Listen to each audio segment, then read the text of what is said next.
Hi, I'm Epokk, and in this video I want to talk about planting in my time at Sandrock. First off, how do you unlock planting? Well, in this game you basically need to unlock it first by meeting Zeke. So just play through the main campaign until you meet Zeke. He's a pretty cool moisturized farmer.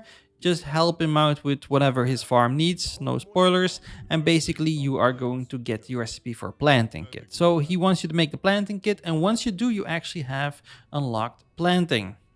Now for planting, you are going to need some different types of materials. So first off, when you have your planting kit, you will also want to get some straw, some seeds, some water, and some fertilizer. Now the straw and the seeds you can basically buy at Zeke's shop himself, so at his moisturized farm, or you can also buy them at the Burgess Waterworld shop. And you can also get some stuff at the ranch store, so just try one of those three out and basically you will get a lot of the materials that you need. At these shops you can also buy the fertilizer, but you can also just create these yourself very cheaply at the blender once you have unlocked it through the research center at sea. Once you have collected all these materials, just place them in your inventory, because if they are in a storage box, well, they won't show up during the planting process. But once you actually do have them in your inventory, just place your planting kit on your quick bar, activate it, and you will get a completely new UI. Now, first off, this UI will only show up in your base, and if you are going to leave your base while you are in this planting kit UI, well, basically it will deactivate after 3 seconds. But basically the buttons that you see in the bottom, these are basically going to be the planting process one by one. So the very first ones are the very most important ones, and those are the ones you're going to follow. The very first button, the one with the straw on it, just click on this and you are going to see a grid in your base. Now basically you can turn one of these squares in this grid, and for the sacrifice of one straw, you can actually turn it into a straw bed. A straw bed is basically a planter box, and here you can actually just plant your seed.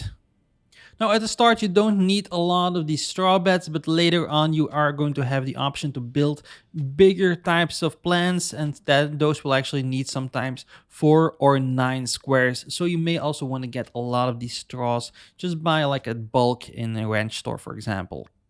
Now the second button is basically to plant down your seeds. So basically just choose a seed that you want to plant. If you do not see the ones that you want, you can actually just scroll through this entire list with your mouse wheel and just, choose the one that you want, plant it, and basically you are good to go. Now the third button is basically to water your plants. Water is really important for plants because otherwise you're going to wither and die. But the other problem is all our machines function also with water.